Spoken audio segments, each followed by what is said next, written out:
ప్రభునందు ప్రియ పరిశుద్ధ దేవుని కుమారులారా, దేవుని కుమార్తెలారా, యేసుక్రీస్తు ప్రశస్త చెప్పునామములో మీ అందరికీ వందనాలు. అలాగే దేవునికి స్తోత్రాలు. ప్రియులారా, ఎలా ఉన్నారు? బాగున్నారు కదా? చాలా సంతోషం. మేము కూడా దేవుని కృపా మహేశ్వర్యాన్ని బట్టి బాగానే ఉన్నాం. అదే రీతిలో మరొకసారి ఒక ప్రత్యేక అంశం ద్వారా మీ చేరులోనికి రావటానికి దేవుడు మాకు అనుగ్రహించినటువంటి ఈ గొప్ప అవకాశాన్ని బట్టి దేవునికి మరొకసారి కృతజ్ఞతాస్తుతులు చెల్లిస్తున్నా. దేవునికి స్తోత్రాలు. ప్రియులారా, ఈరోజు మనం నేర్చుకునే అంశము మనిషి జన్మతః పాపి కాదు అనే అంశంలో 14వ పాఠాన్ని మనం నేర్చుకుంటానికి ప్రయత్నం చేద్దాం. 14వ పాఠం.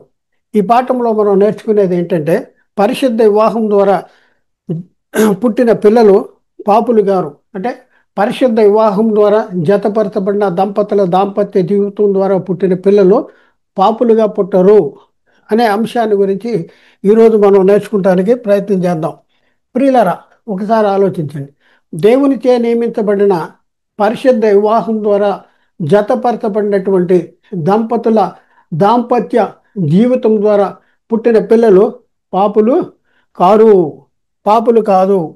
అలాగే మరియు దేవుని దేవునిచే నియమించబడినటువంటి ఆ, దేవునిచే నియమించబడిన పరిశుద్ధ వివాహం ద్వారా జతపరచబడిన దంపతుల దాంపత్య జీవితం ద్వారా పుట్టిన పిల్లలు పాపులుగా పుట్టరని బైబిల్ చెప్తుంది. పాపులు పాపులు కాదు, పాపులుగా పుట్టరు. ఎందుకంటే పరిశుద్ధ వివాహం ద్వారా జతపరచబడిన దంపతులు కాబట్టి. ప్రియులరా, మరి దాన్ని గురించి నా సర్వసత్యము ఇప్పుడు మనం నేర్చుకుంటానికి ప్రయత్నం చేద్దాం. ప్రియులరా, మొట్టమొదట ఈ సత్యాన్ని మనం తెలుసుకుంటానికి మనం కొన్ని సంగతులు నేర్చుకోవాలి. ఈ క్రింది విషయాల్ని ఈరోజు మనం నేర్చుకుందాం. కొన్ని విషయాలు ఉన్నాయి, ఆ విషయాలను మనం నేర్చుకుంటానికి ప్రయత్నం చేద్దాం. మొట్టమొదట విషయం ఏంటంటే, వివాహం అన్ని విషయంలో కూడా ఘనమైనది అనేది ఒక పాయింట్. అలాగే రెండవ పాయింట్ ఏంటంటే, వివాహ వ్యవస్థను దేవుని సంకల్పములో ఒక భాగము. వివాహ వ్యవస్థ దేవుని సంకల్పంలో ఒక భాగము అనేది రెండవ పాయింట్. అయితే మూడవ పాయింట్ ఏంటంటే, వివాహ వ్యవస్థను దేవుడే నియమించాడు. ఇది మూడవ పాయింట్. నాలుగో పాయింట్ ఏంటంటే, దేవుడు వారిని ఆశీర్వదించను. ఎట్లనగా దేవుడు ఆశీర్వదిస్తున్నాడంట ఆదాము వలన. ఎట్లనగా, మీరు ఫలించండి, అభివృద్ధి చెందండి, విస్తరించండి, భూమిని నిండించండి, దానిని లోపరుచుకోండి అంటాడు. భూమిని నిండించాలి, దాన్ని లోపరుచుకోండి అని చెప్పేటటువంటి పరిస్థితి. ఇకపోతే ప్రియుల ఐదో పాయింట్ ఏంటంటే, పెండ్లి చేసుకున్నటలో పాపము లేదు. ఇది ఐదో పాయింట్. ఇవన్నీ నేర్చుకుందాం ఇప్పుడు. ఆరో పాయింట్ ఏంటంటే, గర్భఫలము యెహోవా ఇచ్చు బహుమానమే. ప్రియులరా, ఈ ఈ ఈ- ఈ సంగతులన్నీ కూడా మనం నేర్చుకోగలిగితే మనిషి జన్మతః పాపి కాదు అనేది మనకు అర్థమవుతుంది. అలాగే పరిశుద్ధ వివాహం ద్వారా జతపరచబడిన దంపతుల దాంపత్య జీవితం ద్వారా పుట్టినటువంటి పిల్లలు పాపులు కారు. అలాగే భార్యాభర్తల కలయిక పాపము కాదు. భార్యాభర్తల కలయిక ద్వారా పుట్టిన పిల్లలు పాపులుగా పుట్టరు అనే సంగతి మనకి చాలా స్పష్టంగా అర్థమవుతుంది. ఈ సంగతులు మనకి తెలియకపోవటం వలన జరిగేటటువంటి అనర్థం ఏంటంటే, మనిషి జన్మతః పాపి అని చెప్పేటటువంటి పరిస్థితి నేటి క్రైస్తవ సమాజంలో జరుగుతూ ఉంది. ప్రియులరా, మరి మనము ఈ అంశాన్ని ఈ అంశమును నేర్చుకోవలసిన అవసరం ఏముంది? ఎందుకంటే నేటి క్రైస్తవ సమాజంలో ఈ అంశమును గూర్చిన అసత్య బోధ జరుగుతుంది. అసత్య బోధ జరుగుతుంది. ఈ ఈ అంశమును గురించి నేటి క్రైస్తవ సమాజంలో జరుగుతున్న అసత్య బోధ ఏంటి? అసత్య బోధ జరుగుతుందంటే ఏంటి అసత్య బోధ? అంటే భార్యాభర్తల కలయిక పాపమని కొందరు చెప్తున్నారు. భార్యాభర్తల కలయికే పాపమని కొందరు చెప్తున్నారు. తర్వాత భార్యాభర్తల కలయిక ద్వారా పుట్టిన పిల్లలు పాపులుగా పుడుతున్నారు అనేది మరికొంతమంది చెప్తున్నారు. ప్రియులరా, భార్యాభర్తల కలయిక పాపమని బైబిల్లో ఎక్కడ కూడా లేదు. ప్రతిరోజు బైబిల్ చదువుతూనే ఉన్నారు, కానీ ఈ సత్యాన్ని గ్రహించలేకపోతున్నారు. బైబిల్లో చాలా స్పష్టంగా ఉంది, అయినా కూడా బైబిల్ చదువుతున్నారు, కానీ అర్థం కావటం లేదు అనేది మనం గ్రహించవలసినటువంటి అవసరము ఉంది. ప్రియులరా, భార్యాభర్తల కలయిక పాపమని ఎక్కడ కూడా బైబిల్లో లేదు. ప్రతిరోజు బైబిల్ చదువుతున్నారు కానీ ఈ సత్యాన్ని మరి గ్రహించలేకపోతున్నారు. ఈ విషయమై బైబిల్ ఏం చెప్తుంది మనకు ఒక ప్రశ్న. అయితే వివాహము అన్ని విషయముల్లో కూడా ఘనమైనది ఘనమైనదిగా ఉండాలి అని బైబిల్ చెప్తుంది. వివాహం అనేది అన్ని విషయాల్లో కూడా ఘనమైనదిగా ఉండాలని బైబిల్ చెప్తుంది. లేఖన భాగాన్ని పరిశీలన చేద్దాం. చూద్దాం ప్రియులరా. వివాహం అనేది అన్ని విషయాల్లో ఘనమైనదిగా ఉండాలంట. లేఖన భాగం ఎక్కడుంది? హెబ్రీ పత్రికలో 13వ అధ్యాయంలో 4వ వచనంలో అక్కడే ఉంది, వివాహము అన్ని విషయముల్లోనూ ఘనమైనదిగా ఉండాలి, పానుపు నిష్కల్మషమైనదిగా ఉండాలి, వేశ్యా సంఘులకు వ్యభిచారులకును దేవుడు తీర్పు తీరుస్తాడు అనేసి లేఖనంలో రాయబడింది. ప్రియులరా, ఒకసారి ఆలోచించండి. మనం ఒక ప్రశ్న వేసుకుందాం. వివాహం అనేది అన్ని విషయాల్లో ఘనమైనదిగా ఉండాలంటే ఎన్ని విషయాల్లో ఘనమైనదిగా ఉండాలి? ఇది మన ముందున్న ప్రశ్న. ఏ ఏ విషయాల్లో కూడా వివాహం అనేది ఘనమైనదిగా ఉండాలి అనేది మనం ప్రశ్న వేసుకుని దానికి సమాధానం కూడా మనం నేర్చుకోవడానికి ప్రయత్నం చేద్దాం. అన్ని విషయాల్లో ఘనమైనదిగా ఎందుకు ఉండాలి అనే దానికి కూడా మనం సమాధానాన్ని నేర్చుకోవడానికి ప్రయత్నం చేద్దాం. ప్రియులరా, సమాధానం మానవుడు శారీరకంగా జరిగించే అన్ని విషయాల్లో కూడా వివాహము ఘనమైనదిగా ఉండాలి. అన్ని విషయాల్లో కూడా వివాహం అనేది ఘనమైనదిగా ఉండాలి. అన్ని విషయాలంటే ఎన్ని విషయాలు అంటే రాజకీయ విషయాల్లోనూ, ఆర్థిక విషయాల్లోనూ, సాంస్కృతిక విషయాల్లోనూ, సాంఘిక విషయాల్లోనూ, విద్యా విషయాల్లోనూ, వైద్య విషయాల్లోనూ వివాహము ఘనమైనదిగా ఉండాలి. అన్ని విషయాల్లో ఘనమైనదిగా ఉండాలి. ప్రియులరా, మరి వివాహ వ్యవస్థ అన్ని విషయాల్లో కూడా ఘనమైనదిగా ఎందుకు ఉండాలి? అన్ని విషయాల్లో వివాహ వ్యవస్థ ఎందుకు ఘనమైనదిగా ఉండాలంటే ఏ దానికి సమాధానం అంటే, ఎందుకంటే వివాహ వ్యవస్థ వివాహ ఎందుకంటే వివాహ వ్యవస్థ నీవు నేను మనము అనుకుంటే ఏర్పడింది కాదు. మనం అనుకుంటే ఏర్పడింది కాదు. ప్రియులారా, నేటి క్రైస్తవ సమాజంలో కొందరు మరి అన్ని విషయముల్లో ఘనమైనదిగా ఉండవలసినటువంటి వివాహ వ్యవస్థ ద్వారా పుట్టిన పిల్లలు పాపులు అని బోధిస్తూ ఉన్నారు. అందుకనే వారు మనిషి జన్మతః పాపి అని చెప్పేటటువంటి పరిస్థితి ఉంది. ప్రియులరా, మరొకసారి ఆలోచన. వివాహ వ్యవస్థ దేవుని సంకల్పము నెరవేర్చుటలో ఒక భాగము, మామూలుది కాదు. వివాహ వ్యవస్థ అనేది మనము అనుకుంటే మన ఇష్ట ప్రకారం మా వివాహ వ్యవస్థ నియమించబడింది కాదు. అది దేవుని సంకల్పంలో ఒక భాగము.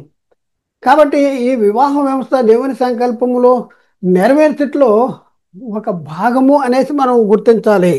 అయితే ప్రియులరా, అన్ని విషయముల్లో అన్ని విషయముల్లో వివాహము వివాహము ఘనమైనదిగా ఉన్న ఈ వివాహ వ్యవస్థ ద్వారా జతపరచబడినటువంటి దంపతుల దాంపత్య జీవితం ద్వారా పుట్టిన పిల్లలు పాపులు కాదు. పాపులు అని చెప్తున్నారు. భార్యాభర్తల కలయిక, వివాహ వ్యవస్థ ద్వారా జతపరచబడినటువంటి భార్యాభర్తలు దంపతులు ఉన్నారో వారి కలయికే పాపం అంటారు. అది తప్పు, బైబిల్ చెప్పట్లా.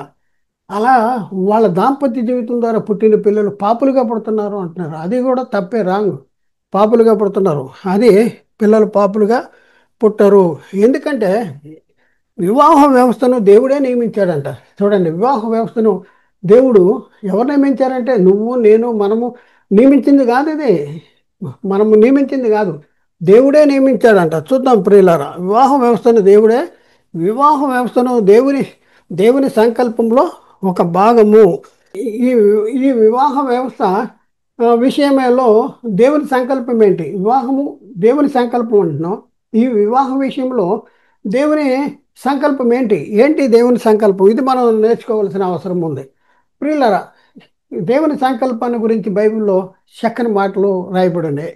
అపోస్తులైన పౌలు ఎఫ్సి పత్రిక రాసినటువంటి ఆ, మొదటి అధ్యాయంలో ఎఫ్సి పత్రిక మొదటి అధ్యాయంలో 4 నుండి 6 వచనాల్లో చాలా స్పష్టంగా రాయబడి ఉన్నాయి. 4వ వచనం చదువుదాం. ఎట్లనగా తన ప్రియుని యందు తాను ఉచితముగా మనకు అనుగ్రహించిన తన కృపామహిమకు కీర్తి కలిగినట్లు తన చిత్త ప్రకారమైన దయా సంకల్పం చొప్పున ఉచితముగా మనకు అనుగ్రహించినట్లు తన కృపామహిమకు కీర్తి కలిగినట్లు తన చిత్త ప్రకారమైన దయా సంకల్పము చొప్పున యేసుక్రీస్తు ద్వారా తనకు కుమారులుగా స్వీకరించుటకై ముందుగా తన కోసము నిర్ణయించుకుని మనము ముందుగా తన కోసము నిర్ణయించుకుని మనము తన ఎదుట పరిశుద్ధులము నిర్దోషులమునై ఉండవలనని జగత్తుకి పునాది వేయబడక మునిపే ప్రేమ చేత ఆయన క్రీస్తులో మనల్ని ఏర్పాటు చేసుకున్నాడు. అవును ప్రియులారా, ఇది దేవుని సంకల్పం అంట. ఎప్పుడు దేవుడు సంకల్పించాడంటే జగత్తు పునాది వేయబడక మునుపు మనల్ని క్రీస్తులో ఏర్పరచుకున్నది ఎప్పుడంటే జగత్తుకి పునాది వేయబడక మునిపే క్రీస్తులో మనల్ని ఏర్పాటు చేసుకున్నాడు. ఎందుకు ఏర్పాటు చేసుకున్నాడు? మనము తన ఎదుట ఉండాలంట, పరిశుద్ధులుగా ఉండాలంట, నిర్దోషులుగా ఉండాలంట. ఇది దేవుని చిత్తము, ఇది దేవుని సంకల్పము, ఇది దేవుని ఏర్పాటు. ఎప్పుడు అంటే జగత్తుకి పునాది వేయబడక మునుపు దేవుని సంకల్పము, దేవుని సంకల్పము. కాబట్టి ప్రియులను ఒకసారి ఆలోచించండి. జగత్తుకి పునాది వేయబడక మునిపే దేవుడు తన చిత్తానుసారమైన సంకల్పమును నెరవేర్చే భాగంలో వివాహ వ్యవస్థ ఏర్పాటు చేశాడు. వివాహ వ్యవస్థను ఎవరో ఏర్పాటు చేశాడని దేవుడే ఏర్పాటు చేశాడు. దేవుడు ఆదామును సృజించాడు. ఆ తర్వాత ఆదాము నుండి అవ్వను వేరుపరిచాడు. ఆ తర్వాత వారిద్దరిని జతపరిచాడు. వారిని వారి వారి దాంపత్య జీవితం ద్వారా పుట్టిన పిల్లలు తనకు పిల్లలుగా కావాలని దేవుడు కోరుకున్నాడు, దేవుడు సంకల్పించాడు. కాబట్టి ప్రియులారా ఆలోచించండి. వివాహ వ్యవస్థ ద్వారా వివాహ వ్యవస్థను ఏర్పాటు చేశాడు. ఆ వివాహ వ్యవస్థ ద్వారా పుట్టిన పిల్లలు దేవుడు తనకు పిల్లలు కావాలని కోరుకున్నటువంటి పరిస్థితి మనం చూస్తూ ఉన్నాం. అయితే ఈ ఈ సత్యాన్ని మనం ఎఫ్సి పత్రిక 1 అధ్యాయం 10వ వచనంలో చాలా స్పష్టంగా రాయబడి ఉంది. ఈ సంకల్పమును బట్టి ఆయన పరలోకములో ఉన్నవే కానీ భూమి మీద ఉన్నవే కానీ సమస్తమును క్రీస్తునందు ఏకముగా సమకూర్చవలనని తనలో తాను నిర్ణయించుకున్నాడట. ఇది ఎప్పుడు నిర్ణయించుకున్నాడంటే ఈ సంకల్పాన్ని బట్టి. అంటే సంకల్పం ఎప్పుడుది అంటే జగత్తు పునాది వేయబడక మునుపుదే. కాబట్టి ఈ సంకల్పమును బట్టి ఆయన పరలోకములో ఉన్నవే కానీ భూమి మీద ఉన్నవే కానీ సమస్తాన్ని క్రీస్తునందు ఏకముగా సమకూర్చాలని దేవుడు సంకల్పించాడు. అంటే పరలోకంలో ఉన్నాయి తండ్రి అయిన దేవుడు, యేసుక్రీస్తు, పరిశుద్ధాత్ముడు. భూమి మీద మరి ఆయన కుమారులుగా ఉన్నటువంటి మనము యేసుక్రీస్తునందు విశ్వాసం ఉంచి మరి యేసుక్రీస్తు దేవుని కుమారుడు, ప్రభువు, రక్షకుడు అనేసి యేసుక్రీస్తు తెలుగులో కార్తీక దారుల ద్వారా నా పాపాలు క్షమించబడి అని విని విశ్వసించి మారు మనసు పొంది పశ్చాత్తాపడి యేసుక్రీస్తు నామములో బాప్తిజం తీసుకున్నటువంటి మనము భూమి మీద ఉన్నాడు. అందుకనే పరలోకంలో ఉన్నవే కానీ భూమి మీద ఉన్నవే కానీ సమస్తాన్ని క్రీస్తునందు ఏకంగా సమకూర్చాలని దేవుడు తనలో తాను సంకల్పించాడంట. అయితే దేవుడు జరిగించే ప్రతి కార్యము కూడా దేవుడు తన చిత్తానుసారమైనటువంటి సంకల్పమును బట్టి మనలను ముందుగా నిర్ణయించి ఆయన యందు స్వాస్థ్యముగా ఏర్పరిచను. ఆయన తన చిత్తానుసారముగా చేసిన నిర్ణయం చొప్పున సమస్త కార్యాల్ని జరిగిస్తూ ఉన్నాడు. ఆయన తన చిత్తానుసారంగా జరిగించిన క్రియలను బట్టి సమస్తాన్ని తన చిత్తానుసారముగా చేసిన నిర్ణయం చొప్పున సమస్త కార్యాలని జరిగిస్తున్నాడు. అవునా అంటే అవును. దేవుని ఉద్దేశం, దేవుడు ఆదామును సృజించాడు. అయితే ఆదాము సృజించిన తర్వాత మరి దేవుని సంకల్పం నెరవేర్చాలంటే నరుడు ఒంటరిగా ఉండటం మంచిది కాదు. నరుడు ఒంటరిగా ఉండటం దేవునికి ఇష్టం లేదంట. మరి దేవుడు ఏకాంగులను సంసారులుగా చేసేటటువంటి వాడు అనేసి లేఖనాల్లో రాయబడింది. అయితే ప్రశ్న ఏంటంటే దేవుని సంకల్పము బట్టి పరిశుద్ధ వివాహం ద్వారా జతపరచబడిన దంపతుల దాంపత్య జీవితము పాపముతో కూడింది అవుద్దా? దాంపత్య జీవితం అనేది పాపంతో కూడింది అవుద్దా? పాపంతో కూడింది అవదు. ఇది మొట్టమొదట మనం ముద్రించుకోవలసిన అవసరం ఉంది. అయితే దేవుని సంకల్పమును బట్టి పరిశుద్ధ వివాహం ద్వారా పుట్టినటువంటి పిల్లలు పాపులుగా పుడతారా? పరిశుద్ధ వివాహం ద్వారా పుట్టినటువంటి పిల్లలు పాపులుగా పుడతారా అంటే పాపులుగా పుట్టరు, పాపులుగా పుట్టరు. ప్రియులరా, మరి మూడో పాయింట్ మనం చూస్తే వివాహ వ్యవస్థ అనేది దేవుడే నియమించాడు. దేవుడే నియమించాడంట వివాహ వ్యవస్థను. దేవుడి సంకల్పము, దే ఆ తర్వాత ఆ, దేవుని చిత్త దేవుని చిత్తము, అలాగే దేవుడు నియమించాడు. మూడో పాయింట్, వివాహ వ్యవస్థను దేవుడే నియమించాడు. వివాహ వ్యవస్థను దేవుడే నియమించాడు. నియమించాడా? లేకపోతే ఆదామవ్వలు వాళ్ళిద్దరూ వాళ్ళంతటా వాళ్ళే పెళ్లి చేసుకున్నారంటే కాదు. దేవుడే నియమించాడు. దేవుడు వారిని జతపరిచాడు. వారిని జతపరిచాడు. ఆదాముకు చాటైన సహకారినిగా మరి కావాలని కోరుకున్న దేవుడు మరి ఆదాము నుండి అవ్వను వేరుపరిచి వారిద్దరిని జతపరిచినటువంటి పరిస్థితి మనం చూస్తున్నాం. ఆదాముకు చాటి అయిన సహాయం కావాలని కోరుకున్నది ఎవరు? దేవుడే కదా. దేవుడు ఎందుకు కోరుకున్నాడు? ఎందుకు కోరుకున్నాడంటే జగత్తుకి పునాది వేయబడక మునిపే సంకల్పించిన సంకల్పము నెరవేర్చటానికి ఆదాముకు సాటి అయిన సహకారిని కావాలని కోరుకున్నటువంటి పరిస్థితి మనం చూస్తూ ఉన్నాం. ప్రియులరా, ఓసారి ఆలోచించి, జగత్తు పునాది వేయబడక మునుపు సంకల్పించిన సంకల్పం నెరవేర్చడానికి ఆదాముకు సాటి అయిన సహకారిని కావాలని దేవుడు కోరుకున్నాడు. చూద్దాం. ఆదికాండము 2 అధ్యాయం 18 నుంచి 24 వచనాలు మనం చదువుకుంటే అక్కడ రాయబడినది ఏంటంటే, మరియు దేవుడైన యెహోవా నరుడు ఒంటరిగా ఉండటం మంచిది కాదని వానికి సాటి అయిన సహాయమును వాని కొరకు చేయుదును అనుకొనెను అంటాడు. అలాగే 21వ వచనంలో, అప్పుడు దేవుడైన యెహోవా ఆదామునకు గాఢ నిద్ర కలగజేసి అతడు నిద్రించినప్పుడు అతని ప్రక్కటెముకల్లో ఒక దానిని తీసి ఆ చోటున మాంసముతో పూడ్చెను అనేసి అక్కడ రాయబడింది. అలాగే 22వ వచనంలో చూస్తే, తర్వాత దేవుడైన యెహోవా తాను ఆదాము నుండి తీసిన పక్కటెముకను స్త్రీనిగా నిర్మించి ఆమెను ఆదాము వద్దకు తీసుకుని వచ్చాను. స్త్రీనిగా నిర్మించాడంట, ఆదాము వద్దకు తీసుకొచ్చాడు. ఆదికాండము 2 అధ్యాయము 23 24 వచనం, అప్పుడు ఆదాము ఇట్లనెను, నా ఎముకల్లో ఒక ఎముక, నా మాంసములో మాంసము, ఇది నరుణ్ణి తీయబడను గనుక నారి అనబడును. కాబట్టి పురుషుడు తన తల్లిని తండ్రిని విడిచి భార్యను హత్తుకును, వారు ఏక శరీరమై ఉందురు. భార్యగా భార్యగా ఏర్పరచబడిపోయింది. భార్యను హత్తుకున్నట. పురుషుడు తన తల్లిని తండ్రిని విడిచి భార్యను హత్తుకును, కాబట్టి వారిద్దరూ ఏక శరీరము అవుదురు అనేసి అక్కడ రాయబడింది. కాబట్టి ప్రియులరా, ఈ వివాహ వ్యవస్థను నియమించింది ఎవరు? ఎవరు? దేవుడే నియమించాడు. ఎందుకంటే ఆయన జగత్తు పునాది వేయబడక మునిపే సంకల్పించిన సంకల్పం నెరవేరాలంటే ఆదాముకి సాటి అయిన సహకారిని కావాలి. సహకారిని దేవుడు ఆదాము నుండే ఏర్పరిచాడు. వారిద్దరిని జతపరిచాడు.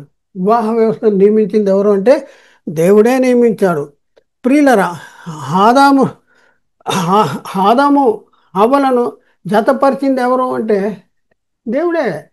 దేవుడే జతపరిచింది. మరి దానికి సంబంధించిన వచనాలు బైబిల్లో ఎక్కడన్నా ఉన్నాయంటే అవును, ఉన్నాయి, చాలా ఉన్నాయి. చూద్దాం ప్రియులరా.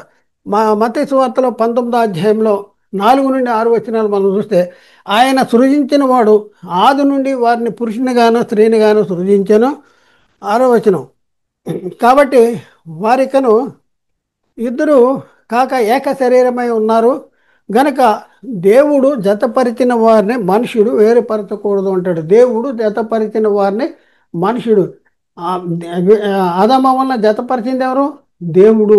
కాబట్టి దేవుడు జతపరిచిన వారిని మనుషుడు వేరుపరచకూడదు. కాబట్టి ప్రియులరా, ఆదాము వలన జతపరిచింది ఎవరు అంటే దేవుడే జతపరిచాడు. ఆదాము వల్లే జతపరిచింది ఎవరు? ఆదాము వల్లే జతపరిచింది ఎవరు అంటే దేవుడే జతపరిచాడు. కాబట్టి దేవుడు జతపరిచిన వారిని మనుష్యుడు వేరుపరచకూడదు. ఈ సంగతి మరొక సువార్తల్లో కూడా రాయబడి ఉంది. మరొక సువార్త ఎక్కడంటే మార్కు సువార్తలో 10వ అధ్యాయంలో 6 నుండి 9 వచనాల్లో రాయబడింది. అందులో కూడా ఏముంది? దేవుడు జతపరిచిన వారిని మనుషుడు వేరుపరచకూడదు అనేసి అక్కడ రాయబడింది. కాబట్టి ప్రియులరా, మరి దేవుడు అంట ఏకాంగులను సంసారులుగా చేయువాడు అనేసి లేఖనాల్లో రాయబడింది. చూద్దాం ప్రియులారా, ఆ వచనము కీర్తన గ్రంథములో 6వ అధ్యాయం 8వ వచనం. దేవుడు ఏకాంగులను సంసారులుగా చేయువాడు, ఆయన బంధింపబడిన వారిని విడిపించి వారిని వర్ధిల్లజేయువాడు. అంటే దేవుడు ఏకాంగులను సంసారులుగా చేసేవాడు అనేసి అక్కడ రాయబడింది. ఇకపోతే ప్రియులారా, 4వ పాయింట్ ఏంటంటే దేవుడు వారిని ఆశీర్వదించాడు. వీళ్ళిద్దరు కావాలని దేవుడు సంకల్పించాడు. సంకల్పం మేరకు దేవుడు మరి ఆ, ఆదాము వలన ఆ, ఆదాము వలన జతపరిచాడు. జతపరిచిన దేవుడు వారిని ఆశీర్వదిస్తున్నాడు. ఏమని ఆశీర్వదిస్తున్నాడు? దేవుడు వారిని ఆశీర్వదించాను. ఎట్లనగా మీరు ఫలించండి, అభివృద్ధి పొందండి, విస్తరించండి, భూమిని నిండించండి, దాన్ని లోపరుచుకోండి. దేవుడే ఫలించమన్నాడు. దేవుడు జతపరిచింది దేవుడు తప్పు చేశాడా? భార్యాభర్తల కలయిక పాపం అయితే దేవుడే వారిని జతపరిచాడంటాడు. మరి దేవుడు జతపరిచాడంటే భార్యాభర్తలకు కలయిక పాపమా? దేవుడు భార్యాభర్తలుగా ఏర్పాటు చేసింది దేవుడే కదా. వివాహము వ్యవస్థ దేవుని సంకల్పంలో ఒక భాగమే కదా. అంటే దేవుని సంకల్పము తప్పు పట్టేటటువంటి వారిగా మనం దేవుడు సాతాను మన్నే దేవుని మీద తిరుగుబాటు చేసేటటువంటి పరిస్థితి. అలాగే దేవుడు వారిని ఆశీర్వదించాడంట. వారిని జతపరిచిన దేవుడు వారిని ఆశీర్వదించాడంట. ఎట్లా ఆశీర్వదించాడు అంటే దేవుడు వారిని ఆశీర్వదించాడు. ఎట్లనగా మీరు ఫలించండి అంటాడు, అభివృద్ధి చెందండి, విస్తరించండి, భూమిని నిండించండి, దాన్ని లోపరుచుకోండి అంటాడు. ఇక్కడ చూడండి, మీరు ఫలించాలంటే దాంపత్య జీవితం జరగాల వద్దా? భార్యాభర్తల కలయిక జరగాల వద్దా? మరి దాంపత్య జీవితమే పాపం అనే చెప్పి ఆ పాపం, దాంపత్య జీవితం ద్వారా పుట్టిన పిల్లలు, భార్యాభర్తల కలయిక ద్వారా పుట్టిన పిల్లలు కలయిక పాపం అయితే పుట్టిన పిల్లలు పాపులు అంటున్నారు. మరి ఎక్కడి నుంచి నేర్చుకున్నారు ఈ బోధ? ఒకసారి ఆలోచింది. అలాగే ఫలించాలంట, అభివృద్ధి చెందాలి, ఇద్దరుగా ఉండకూడదు, అభివృద్ధి చెందాలి, విస్తరించాలి. విస్తరించాలి ఎక్కడ విస్తరించాలి? భూమిని నిండించాలి. భూమిని నిండించి ఏం చేయాలి? దాన్ని లోపరుచుకోవాలి అనేసి అక్కడ రాయబడింది. కాబట్టి ప్రియులారా, వివాహ వ్యవస్థ ద్వారా జతపరచబడిన ఆ, దంపతుల దాంపత్య జీవితం దేవుని ఆశీర్వాదం అంట. దేవుని ఆశీర్వాదం. ప్రియులారా చూడండి, దేవుని ఆశీర్వాదాన్ని పట్టుకునేటటువంటి ఎదిగిపోయినటువంటి వారు, అలా చెప్పేవాళ్ళు ఎవరంటే దేవుని ఆశీర్వాదాన్ని తప్పు పట్టుకుని అది పాపముతో కూడిందని చెప్పేవాళ్ళు ఎవరంటే సాతానే కదా.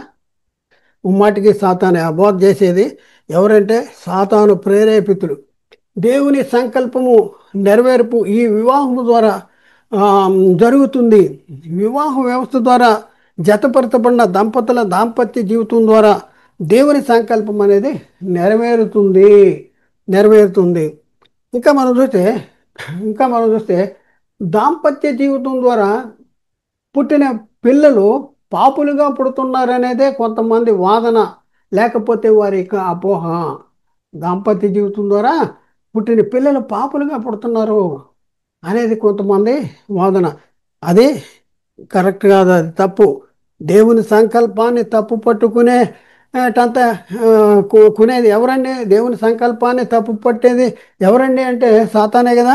అవును, ముమ్మాటికి సాతానే అనేసి మనం గుర్తించవలసినటువంటి అవసరం ఉంది. కాబట్టి వారు చెప్పేటటువంటి అసత్య బోధ ఏంటి అనేసి మనం చూస్తే వివాహ వ్యవస్థ పాపంతో కూడిందని బోధిస్తూ ఉన్నారు. దంపతుల దాంపత్య జీవితము పాపముతో కూడిందని బోధిస్తూ ఉన్నటువంటి పరిస్థితి. దాంపత్య జీవితం ద్వారా పుట్టినటువంటి పిల్లలు పాపులుగా పుడుతున్నారు అనేది కొంతమంది వాదన లేక అపోహ. దేవుని సంకల్పాన్నే తప్పు పట్టుకునేది ఎవరు అంటే ఖచ్చితంగా సాతానే. కాబట్టి ప్రియులరా, ఆదికాండం 1:28లో దేవుడు వారిని ఆశీర్వదించను. ఎట్లనగా మీరు ఫలించండి, అభివృద్ధి చెందండి, విస్తరించండి, భూమిని నిండించండి, దాన్ని లోపరుచుకోండి అనేసి ఫలించండి, అభివృద్ధి చెందండి, విస్తరించండి అని చెప్పాడు. అయితే ప్రియులరా, మీరు ఫలించి అభివృద్ధి పొంది విస్తరించి భూమిని నిండించాలంటే ఏం చేయాలి? ఫలించాలి, అభివృద్ధి చెందాలి, విస్తరించాలంటే ఏం చేయాలి? దాంపత్య జీవితాన్ని జరిగించాలి. అప్పుడే వారు ఫలిస్తారు, అభివృద్ధి చెందుతారు, విస్తరిస్తారు, భూమిని నిండించేటటువంటి పరిస్థితి ఉంది. అది అదే దేవుని ఆశీర్వాదం. అదే దేవుని సంకల్పము నెరవేర్చడంలో ఒక భాగము. అయితే ప్రియులరా, దాంపత్య జీవితాన్ని జరిగించటమే పాపము, మీరు ఫలించి అభివృద్ధి పొంది విస్తరించి భూమిని నిండించండి అని వారితో చెప్పిన దేవుడే పాపాన్ని ప్రోత్సహిస్తాడా? దాంపత్య జీవితము జరిగించటమే పాపం అయితే దేవుడు ఏం చెప్పాడు? మీరు ఫలించండి, అభివృద్ధి చెందండి, విస్తరించండి, భూమిని నిండించండి అని చెప్పిన దేవుడు పాపాన్ని ప్రోత్సహిస్తాడా? ఒకసారి ఆలోచించుకోవలసిన అవసరం ఉంది. చూడండి, సాతాను మనల్ని ఎంత మోసం చేస్తున్నాడో బైబిల్ చూపిస్తూ బైబిల్లో ఉన్న సంగతులే బోధిస్తూ ఉన్నాడు. బోధిస్తున్నాము అనేసి భ్రమపరుస్తున్నాడు. కానీ బైబిల్ మనకు చెప్పని సంగతుల్ని బోధిస్తున్నాడు. బైబిల్ చెప్పని సంగతుల్ని వీడు బైబిల్ చూపిస్తూ మనకు బోధిస్తున్నాడు. ఇదే సాతాను తంత్రము. ప్రియులరా, మరి నోవాహు కాలంలో కూడా దేవుడు నోవాహు మరి కుటుంబాన్ని దేవుడు ఆశీర్వదించినట్లు మనం చూస్తూ ఉన్నాం. దేవుడు నోవాహును అతని కుమారులను ఆశీర్వదించి మీరు ఫలించండి, అభివృద్ధి చెందండి, భూమిని నిండించండి అని చెప్పినటువంటి పరిస్థితి మనం లేఖనాల్లో చూస్తాం. ప్రియులరా, నోవాహు కాలంలో నోవాహు కాలం వచ్చేటప్పటికి పాత జనరేషను నోవాహు కుటుంబం తప్ప మిగిలిన వారందరూ కూడా జల ప్రళయంలో చనిపోయినటువంటి పరిస్థితి మనం చూస్తూ ఉన్నాం. పేతురు రాసిన 2వ పత్రిక 2వ అధ్యాయం 5వ వచనంలో, మరియు ఆయన పూర్వముందున్న లోకమును విడిచిపెట్టక భక్తిహీనుల సమూహం మీదకి జలప్రళయమును రప్పించినప్పుడు నీతిని ప్రకటించినటువంటి నోవాహును మరి 7గురిలో కాపాడాను. నీతిని ప్రకటించిన నోవాహును మరి 7గురిని కాపాడాడు. అంటే మిగిలిన వాళ్ళు ఎవరు? చనిపోయారు. అంటే కొత్త జనరేషన్. అయితే నోవాహు కాలం వచ్చేటప్పటికి నోవాహు సంతానము ద్వారా కొత్త జనరేషన్ ప్రారంభం చేయాలని దేవుడు సంకల్పించాడు. అందుకనే దేవుడు వారితో చెప్తా ఉన్నాడు. ఆదికాండము 9వ అధ్యాయం 1వ వచనంలో, మరియు దేవుడు నోవాహును అతని కుమారుల్ని ఆశీర్వదించి మీరు ఫలించండి, అభివృద్ధి చెందండి, విస్తరించి భూమిని నిండించండి అంటాడు. మీరు ఫలించండి, అభివృద్ధి చెందండి, విస్తరించండి, భూమిని నిండించండి అని దేవుడు వారితో చెప్తా ఉన్నాడు నోవా కాలంలో. మరొక వచనాన్ని కూడా చూద్దాం. ఆదికాండం 9వ అధ్యాయం 7వ వచనంలో, మీరు ఫలించి అభివృద్ధి నుండి భూమిని మీద సమృద్ధిగా సంతానాన్ని కని విస్తరించడని వారితో చెప్పాను అనేసి మరొక సందర్భాన్ని గురించి మనం చూస్తూ ఉన్నాం. కాబట్టి ప్రియులారా, ఒకసారి ఆలోచించి, పెళ్లి చేసుకుంటాం, పాపము లేదు. 5వ పాయింట్, పెళ్లి చేసుకుంటంలో పాపమా లేదు అని. అంటే దేవుడు వివాహ వ్యవస్థను ఏర్పాటు చేసింది ఎవరు? దేవుడు. ఆశీర్వదించింది ఎవరు? దేవుడే. మరి దేవుని ఆశీర్వాదాన్ని బట్టి వీళ్ళు ఫలించి అభివృద్ధి చెందుతుంటే వీళ్ళు కలిగే పాపం అని చెప్పేది ఎవరు? సైతాన్. ఒకసారి ఆలోచన చూద్దాం. వివాహ వ్యవస్థను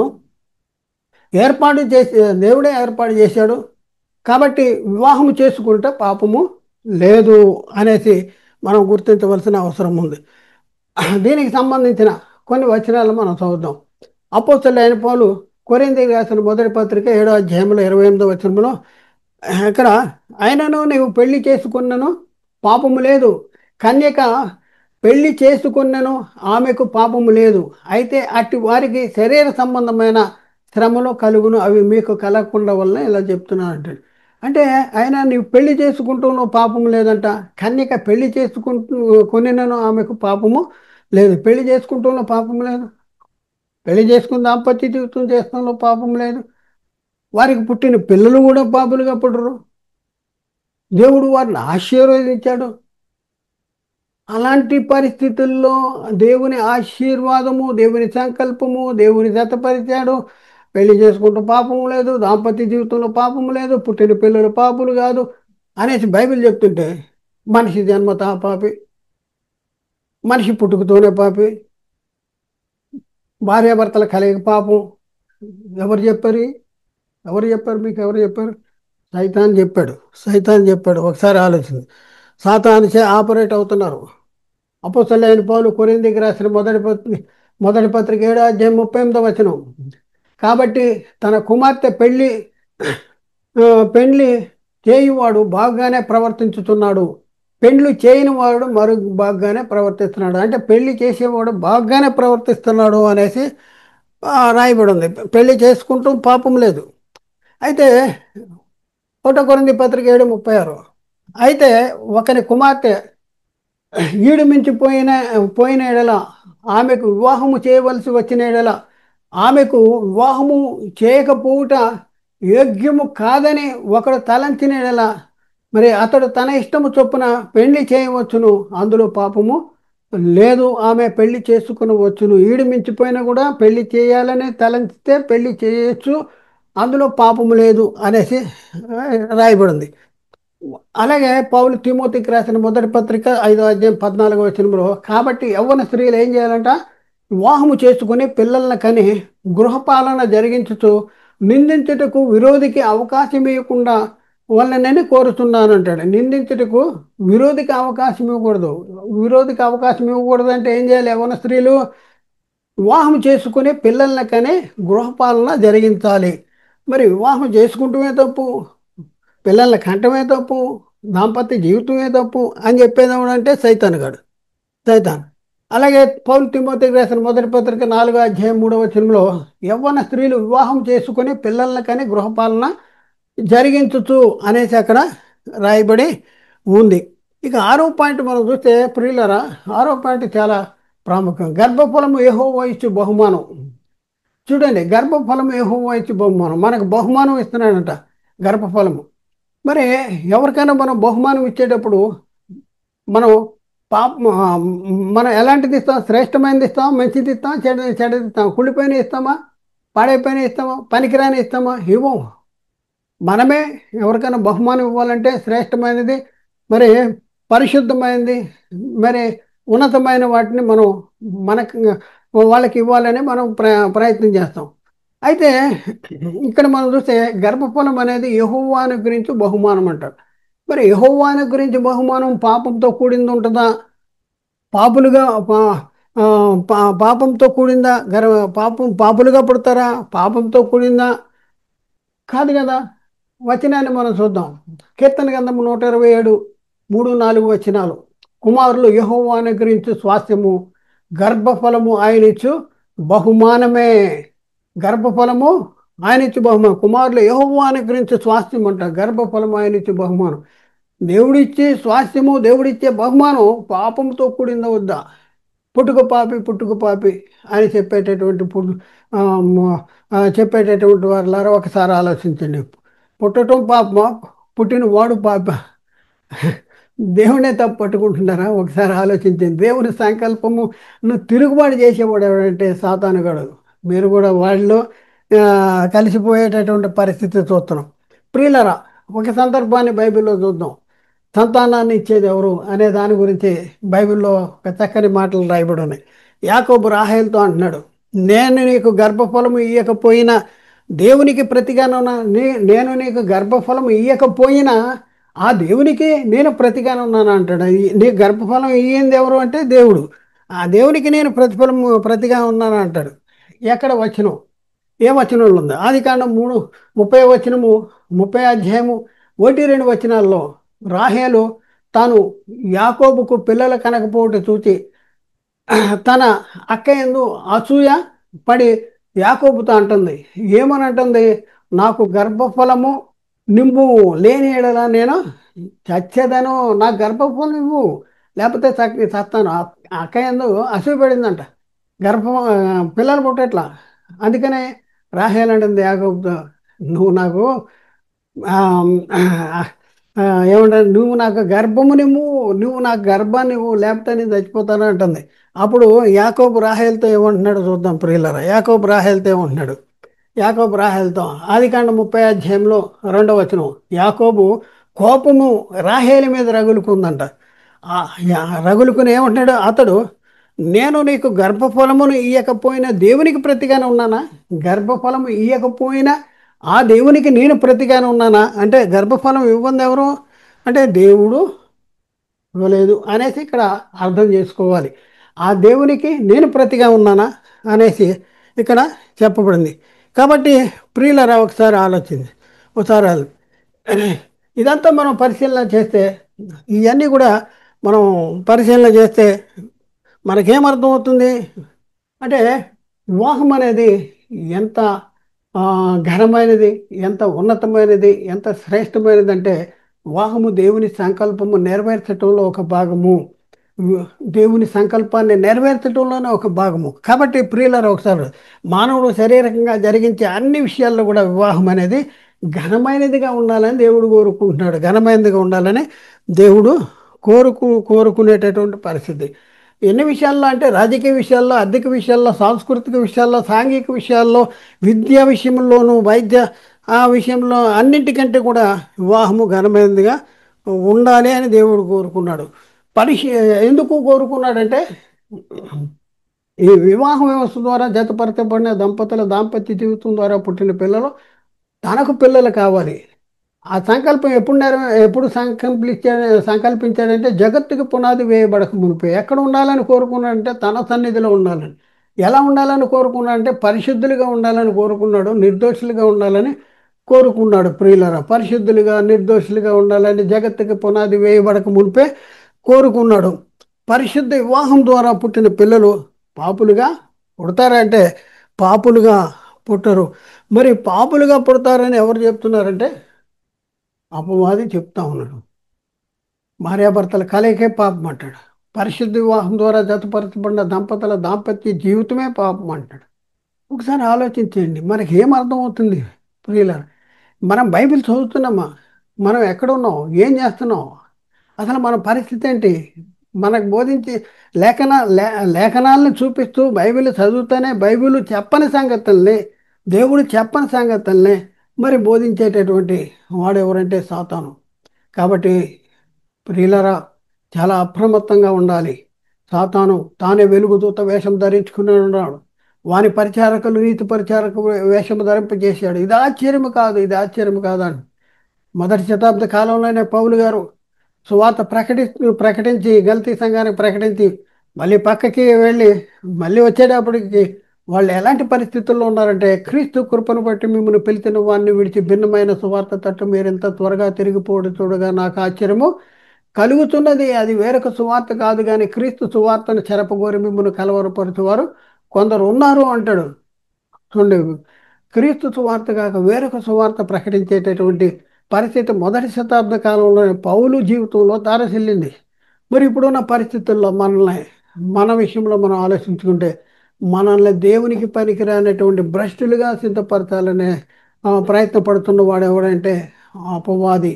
ఏం చేస్తున్నాడంటే బైబిలే చూపిస్తున్నాడు. బైబిల్లో వచనాలు చదివిపిస్తున్నాడు. కానీ బైబిల్ చెప్పని సంగతుల్ని మనకి చెప్తా ఉన్నాడు. అర్థం చెప్పేది మారిపోతుంది. కాబట్టి ఆలోచించండి. ఈరోజు మనం నేర్చుకున్న సంగతి, మనిషి జన్మతః పాపి కాదు. ఎపిసోడ్ 14 అంశం ఏంటంటే పరిశుద్ధ వివాహం ద్వారా పుట్టిన పిల్లలు పాపులుగా పుట్టరు. అంటే పరిశుద్ధ వివాహం ద్వారా జతపరచబడిన దంపతుల దాంపత్య జీవితం ద్వారా పుట్టిన పిల్లలు పాపులుగా పుట్టరు అనేసి ఈరోజు మనం చాలా స్పష్టంగా నేర్చుకున్నాం. ప్రియులారా, ఆలోచించండి. మీ ఎవరిని కూడా వ్యక్తిగతంగా కానీ, సంఘపరంగా కానీ, సంస్థపరంగా కానీ తప్పు పట్టుకోవాలని కానీ, మీరు చెప్పేది తప్పు, మేము చెప్పేది కరెక్ట్ అని చెప్పడానికి మేము ముందుకు రాలా. బైబిల్ ఏం చెప్తుంది, బైబిల్ లేదుంది అనే సంగతుల్ని క్రీస్తు ప్రేమను బట్టి మీకు చెప్పడానికి మేము ముందుకు వచ్చాం. మీరు అర్థం చేసుకుంటే అనుసరించండి, మీరు అర్థం చేసుకోకపోతే మేము నమ్మమండి. అంటే మీరు నమ్మకపోతే మీ ఇష్టం. ఎవరు కూడా బలవంతం చేయట్లేదు. మీరే సత్యాన్ని గ్రహించగలిగితే మీరు నమ్మండి, అనుసరించండి. మీరు నమ్మమండి, మీరు సత్యానికి లోబడమండి అంటే అది మీ ఇష్టం.